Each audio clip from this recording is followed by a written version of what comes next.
You work hard, behave responsibly, save into a pension scheme, and have a happy retirement, right? Wrong. After decades of saving into government pension schemes, when it's time to collect, many Nigerians across the country get nothing unless they pay. Okay, let me see what I have here. 4, 5. But while some retired people sink into poverty waiting for their pension, others are raking it in. He's entitled to 300% of his basic as pension. He's entitled to 4 cars, replaceable every 4 years. One man.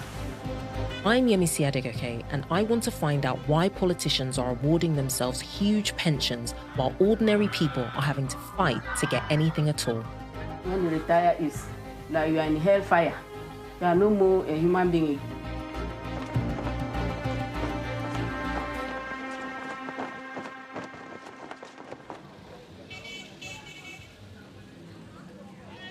Every year in Nigeria, thousands of nurses, teachers, and other government workers retire, expecting to swap their salary for a pension to support them in old age. My mother was a healthcare worker for 27 years and paid into the pension plan. We started looking into claims of corruption around pensions, and Africa Eye was contacted by Obaji Akpet, a reporter from Cross River State. When she retired last year, August, she should have started receiving her pension, but she didn't. Like many Nigerians will do, I had to step in to support her financially while she waited.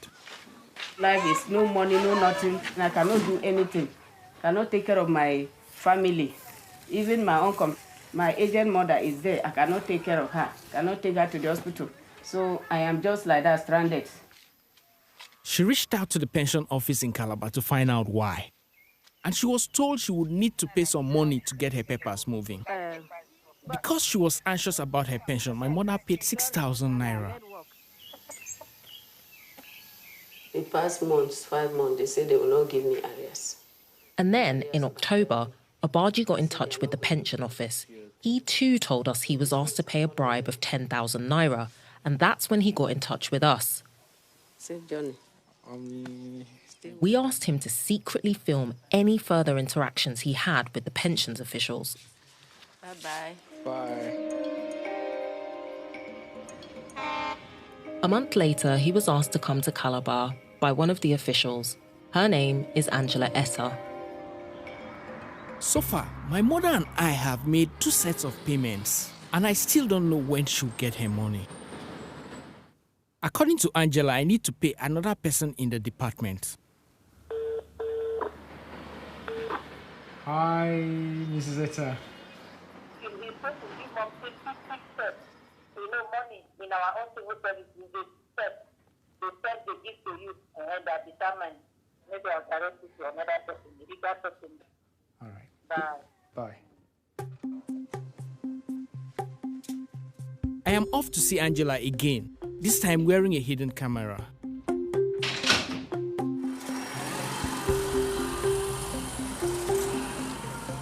Angela tells me the money I have already paid will help move things along. Oh, they are typing it. They really motivate things. Money is sucking. My brother. I saw that. I still don't have a definite date or time when my mother will get her pension. But Angela thinks she has done a good job and wants another payment. She describes my visit to her office as a visit to a temple. And she wants an offering. Then they got this place shrine. You know, say when you go shrine, you must drop something. No one actually uses the word bribe, but it seems that payment is expected. Payment to a government worker whose job it is to pay out pensions. Okay, let me see what I have here. Obaji does what he is expected to do. 4, 5. Okay. For the shrine. All right. Thank you very much. You've done well. Thank you so much. Okay. So Obaji and his mum have now made 3 payments to Angela, amounting to 21,000 naira. But apparently, it's not enough. 5 weeks later, and with his mother's pension 4 months late, Angela calls Obaji, who's now in Lagos, asking for more money. It's for someone higher up, she claims. We have no idea if there really is another higher-up person who needs to be paid, or if it's just more money for her. We should try and reach out so that they allow the file to go. That's what I was saying. Forward money to me, let me forward to him. Once they see money, they keep quiet, and the file will go. How much exactly does he want? I didn't tell him how much. You forward what the money I told you. I'll just tell him that's what the person can afford. So if you send the 20 and afford it to him. What's the guarantee that mom is going to have her papers processed and then she's going to be paroled? What we do what is required now, that's all now. Bring it. When we speak to Margaret in January, 1 month later, she still hasn't received her pension. It's our money that they used to cut and keep. They immediately retire, you should just go and they'll give you the money en bloc. They'll wait so that you die. It's what we are passing through everybody in Cross River State. When you retire, it's like you are in hellfire. You are no more a human being again. I feel so bad that my mom still hasn't received her pension yet. After paying so much, having to go through all the process of bribing her and all that, she demanding so much from us. Nothing.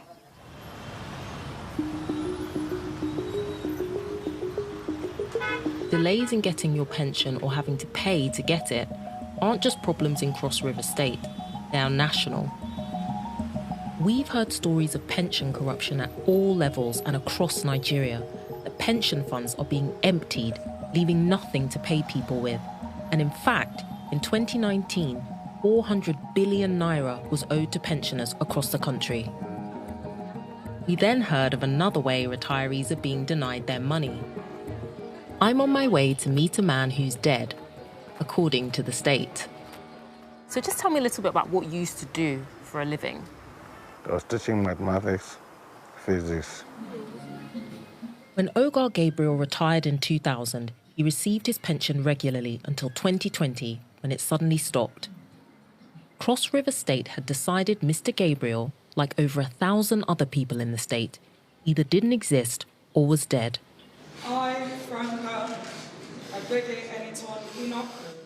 To get his pension, he'd have to convince the Auditor General, Mrs. Franca Enoch, seen here at her inauguration, that he was alive. You need to be screened to confirm that you are alive, you are not dead. We said, okay, we are ready. But by 2015, I was stroke-ridden, paralyzed on the right-hand side.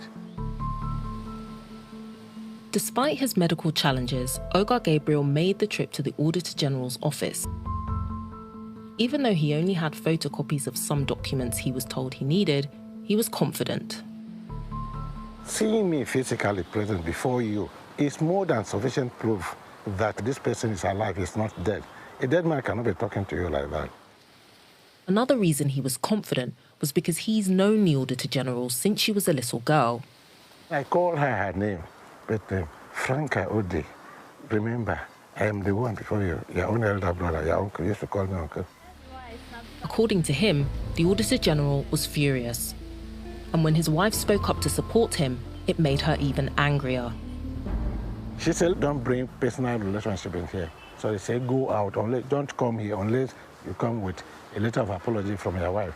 You say you must write a written apology, otherwise your husband will never be screened again. And Mr. Gabriel isn't the only retired person who claims they were denied their hard-earned pension because Mrs. Enoch took offence. So each time you went to the office, you have to carry all of this with you? Mrs. Epeyong Ewa worked as a nurse for 22 years. She had been living off her pension for 15 years when suddenly, in May last year, it stopped. The chairman of my own local government called me that I should come home. My name is among the post-pensioners. I said, please, how possible? Maybe I woke up from the grave. Like Mr. Gabriel, she had to prove to the Auditor General she was alive by going back to Calabar again and again. She says 6 months after her pension stopped, she finally got to speak to the Auditor General. I said, Madam, please, don't let me die here. I came in from Lagos this morning, since 2 days on the way. Could you please help me and interview me? Let me go. Copy to local government. But the Auditor General was not about to reinstate her pension. She said, no, if I don't have that sleep, she will not attend to me. I was devastated. This is the second trip. Going back again empty-handed with no result. We heard stories like this over and over again from all across the state. Pensioners old, sick, and out of money waiting for the Auditor General. Eventually, they'd had enough, and on the 3rd of November 2020, they started a protest. We were there 8 o'clock till 12:30 noon. I saw them coming out with chairs. They said they want to block the gate, that the woman has postponed the screening. Old people, some paralyzed, some cannot even talk like I'm talking. Some cannot move at all. Registered our grievances. Yes. The whole world is aware of what is happening today. Yes. People have borrowed money to come from Obaliko, far places. Where do we go and stay? Where is the money to pay hotel bills or to feed ourselves? 7 months we have not received our pension.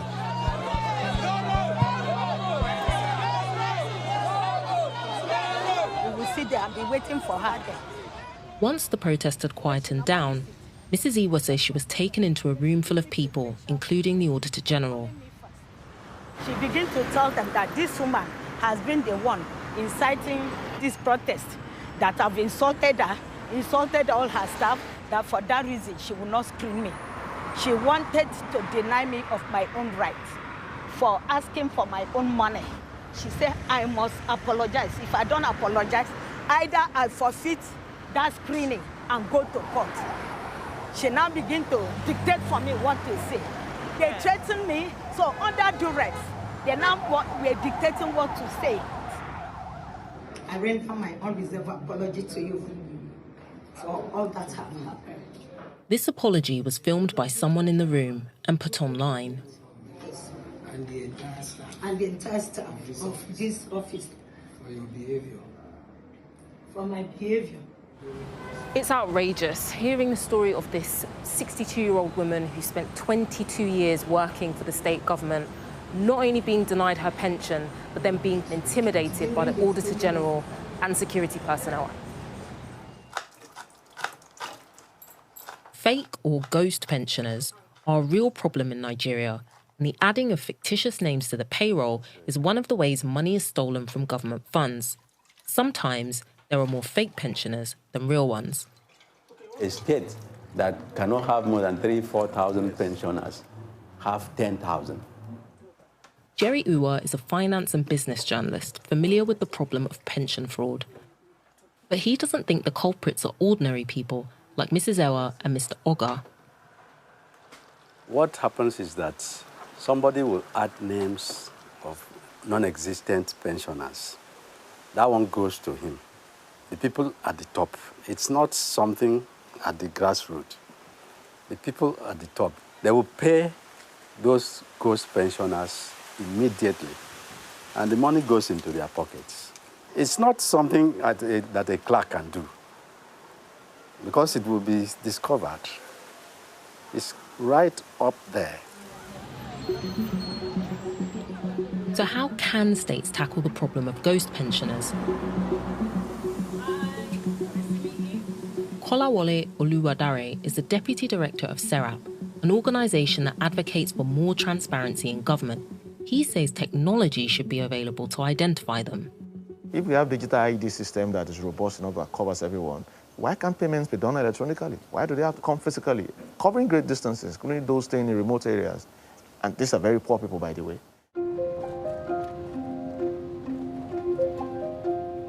But even if you don't have advanced technology, it still shouldn't take weeks, months, or years to work out who is alive and who isn't.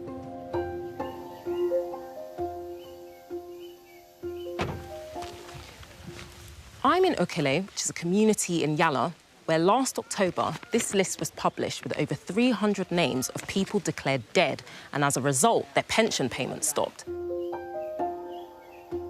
99% of the persons there are still alive. The local community leader takes me to meet some of those on the list of dead people. Ladies, come out. Welcome. Good afternoon, Mr. Cletus. So your name is Mr. Efuka Cletus Laffin? Yeah. And that's your name here? So your name here is on this list, sir, that says that you are dead. That's the list. I'm not dead, madam. I can see that you're alive. So this is your national ID card. Yes, madam. And this is your name on this list of people that are supposedly dead. Here's your ID confirming you are who you say you are. Mr. Cletus stopped getting his pension in June last year. They have not paid me anything. So how have you been surviving? But I'm managing with my dad, my small farm. My children, they were in school. Now I've stopped them because I have no money. He has been to Calabar 5 times. It's up to 6 hours. Because if you go in the morning, you will reach there when it is 4 o'clock. We go there at time, we used to sleep there up to 2 weeks before we come back. When you come, you go again. 2 like weeks? Like that. So you'd spend 2 weeks in Calabar even though you don't have anybody there? Now, so we just sleep outside like this. Rain will fall. You sleep outside? Outside like this. At time, we sleep outside while the rain is falling. That is why I'm sick until now. My body is not like before.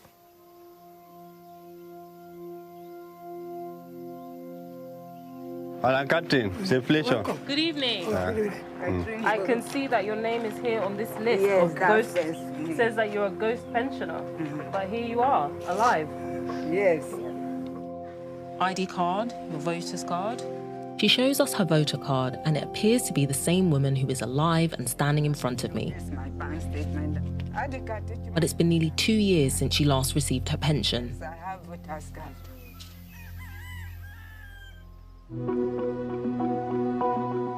While some pensioners are struggling just to get the money they're owed, there's a group of Nigerians who expect a bit more from retirement.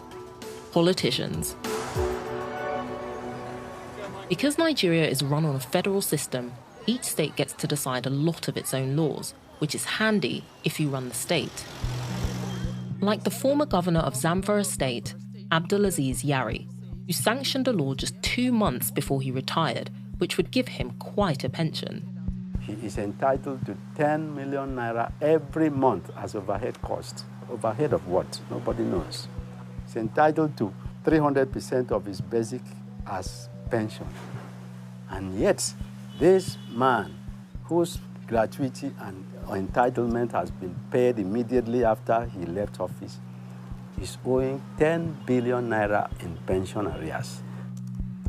So although the state might not have the money to pay ordinary pensioners the 10 billion naira it owes them, there always seems to be money to pay the politicians. The current government of Zamfara eventually repealed this law, but he's not the only ex-governor to benefit from preferential pension laws. Like Lagos State, the governor is entitled to 2 houses, one in Lagos, one in Abuja, in a location of his choice. That's what the law says. So if the governor is greedy enough to demand a house at Banana Island, buy a land there at $4 million per plot, then he's entitled to 300% of his basic as pension. He's entitled to 4 cars, replaceable every 4 years. One man. And that same state that is doing so much for one man is owing thousands of pensioners 3 years of pension that has not been paid. No to political life pension. Protests recently erupted in Enugu State after the House of Assembly tried to pass a law which would give ex-governors, their deputies and their wives an outlandish amount of money and perks for their pensions. Cars, medical bills, even funeral costs are covered. According to one estimate, it would amount to about 900% of the basic annual salary of a serving governor. Serap has been trying, through the courts, to find out exactly how much retired politicians get, claiming these laws are illegal. So far, only one state has been willing to disclose any information on their pension laws which should be available to the public. It is not only unlawful, it is immoral. That creates a huge burden on the finances and the budgets of each state. Monies that could have been otherwise spent on roads, on water, and education and health. This doesn't just affect older people, it affects everybody. If you're working today and paying into a pension scheme, there is no guarantee you will get your money when you retire. It's just basically taking what should be for the people. It's sad, really. Really, really sad. All Nigerians should be concerned. It is too much. It is far too much. Not many politicians are willing to speak out against their pay. Good afternoon, how are you? But Senator Shehu Sani is openly critical. What a typical state governor takes home as pension can settle the wages of over 3,000 to 4,000 teachers. So why should the state dedicate such kind of money to former governors? Chairman of the defunct Pension Reform Task Team, Abdul Rashid Maina, has opened his defense. The government did try and clean up the pension system. They set up a pension reform task force, and in 2010, Abdul Rashid Maina was made chairman. But in 2015, he was accused of laundering 2.3 billion naira from pension funds. He is currently on trial for money laundering and receiving stolen property. He denies taking any money or doing anything wrong. Maina never declared his assets. But the man who investigated him on behalf of the EFCC, the Economic and Financial Crime Commission, believes he not only took it, but spent it. He showed me one of the more than 30 houses Maina is accused of buying with the stolen money. So this is one of the houses? Oh, wow. This is a $2 million house. $2 million? $2 million. Is there any way that this $2 million, that he could have got it legitimately through his salary? There is no way a civil servant of his level can afford that. That time we started the investigation, the minimum wage is less than 18,000. So as an assistant director, his salary couldn't have been enough to buy the house. How it started was there was a massive fraud was uncovered, was suspected to be happening in the pension accounts. We discovered that they were operating over 66 accounts, which are mostly illegal. The government alleges members of the Pension Reform Task Force opened fake accounts and were using them to launder money that was stolen from pension funds. Maina has pleaded not guilty to all the charges. So I'll talk to him later when you're done. His lawyer, Abel Abji, claims he did not steal anything. Not even one account has been linked to him. Even some of the properties, the alleged process of crime, were properties inherited from his late father. These properties were acquired long before he was, appointed chairman. He is very confident that he would come out of these challenges blameless, and the court will vindicate him.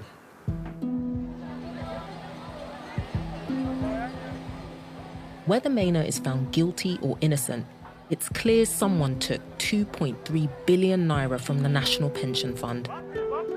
And the looting of public pensions, which is happening across Nigeria, leaves ordinary people in desperate need.